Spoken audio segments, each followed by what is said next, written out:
أعوذ بالله من الشيطان الرجيم بسم الله الرحمن الرحيم قال رسول الله صلى الله عليه وآله حسين مني وأنا من حسين حسین مجھ سے ہے اور میں حسین سے ہوں۔ ہمارا ٹاپک آج کا مقصد حسین ہے۔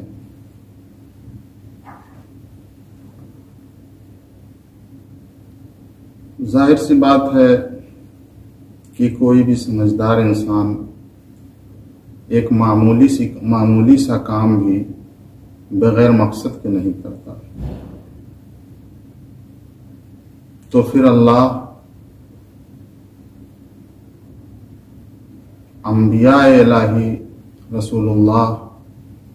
اور اولیاء الہی اور ولی اللہ کیسے بغیر مقصد کے کوئی کام کر سکتے ہیں؟ امام حسین علیہ السلام ایک عظیم انسان ہی نہیں تھے بلکہ اللہ کے ولی تھے، اور انہوں نے ایک عظیم کارنامہ انجام دیا ہے جس کی وجہ سے اگر ان کو محسن انسانیت کہا جاتا ہے تو کوئی مذائقہ نہیں۔ تو اکثر یہ سوال ہوتا ہے کہ آخر امام حسین علیہ السلام کا قیام، انقلاب کس مقصد کے تحت تھا؟ انہوں نے کیوں اتنا بڑا اقدام کیا، اتنی زحمتیں برداشت کی اور اتنی بڑی قربانی دی؟ تو عزیزان گرامی،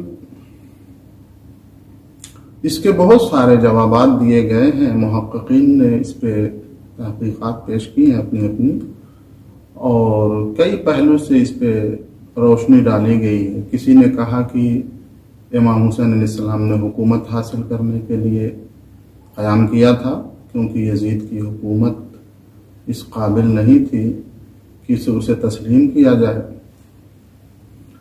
تو یہ بات بھی اپنی جگہ پہ کسی حد تک صحیح ہے، الہی حکومت کا قیام ہونا چاہیے اور اس کا حق سب سے پہلے ولی خدا کو ہوتا ہے۔ بعض لوگوں نے کہا کہ نہیں، امام کا مقصد اپنی شہادت، عظیم قربانی پیش کر کے اللہ کے یہاں بلند و بالا مقام حاصل کرنا تھا۔ یہ بھی اپنی جگہ پہ صحیح ہے، اس میں بھی کوئی حرج نہیں ہے کہ ہم یہ تسلیم کریں کہ امام حسین السلام کا یہ بھی مقصد تھا کہ اللہ کے یہاں عظیم مقصد حاصل کریں جو بغیر عظیم قربانی کے کسی بشر کو وہ مقام ابھی تک حاصل نہیں ہو پایا تھا۔ لیکن بعض لوگوں نے بعض ایسی وجوہات بھی بیان کی ہیں کہ جن کا ذکر کرنا بھی امام حسین علیہ السلام کی شان میں گستاخی ہے، رسول اللہ صلی اللہ علیہ وآلہ وسلم کی شان میں گستاخی ہے، قرآن کی گستاخی ہے، اس لیے میں اس کا ذکر نہیں کرتا۔ بس اپنے انداز میں نوجوانوں کے لیے یہ واضح کرنا چاہتا ہوں کہ جو امام حسین علیہ السلام کا مقصد تھا اس کو کچھ الفاظ میں یوں بیان کرنا چاہوں گا کہ حسین کا وہی مقصد تھا جو اللہ کا، کیونکہ حسین اللہ کے ولی اور خلیفہ ہیں۔ حسین کا وہی مقصد ہے جو 1,24,000 انبیاء کا، کیونکہ حسین انبیاء کے وارث ہیں۔ العلماء ورثۃ الانبیاء، علماء انبیاء کے وارث ہوتے ہیں۔ امام حسین علیہ السلام کم سے کم ایک عالم تو تھے۔ حسین کا وہی مقصد ہے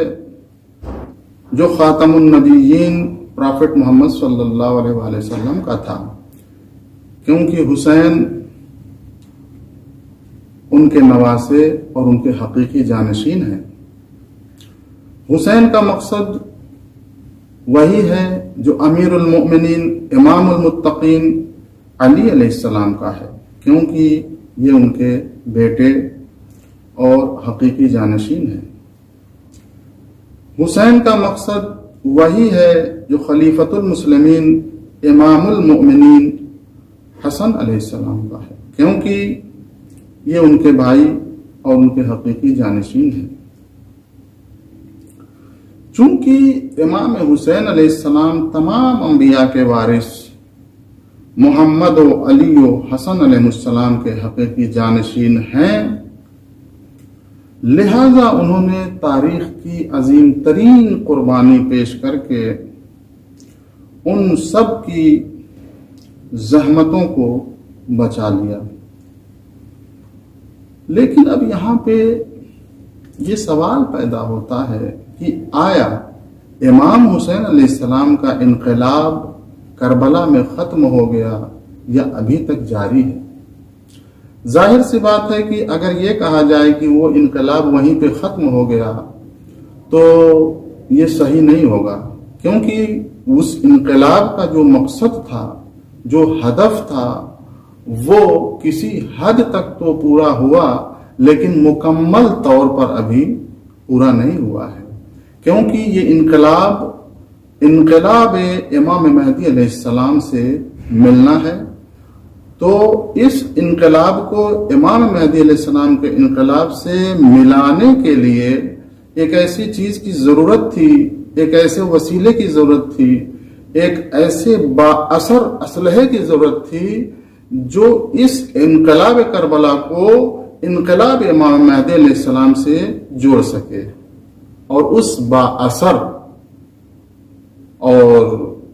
کارگر چیز کا نام ہے عزاداری امام حسین علیہ السلام۔ یہ عزاداری کسی کو ایذا رسانی کا ذریعہ نہیں ہے، یہ عزاداری کسی کو چڑھانے کا نام نہیں ہے، یہ عزاداری کسی کے خلاف کوئی اقدام نہیں ہے، یہ عزاداری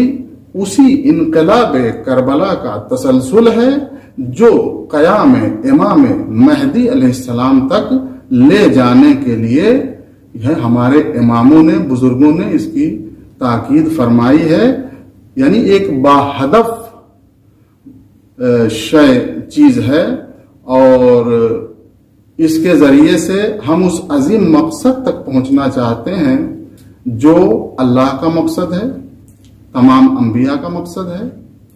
اور خاتم النبیین پروفٹ محمد صلی اللہ علیہ وسلم کا مقصد ہے،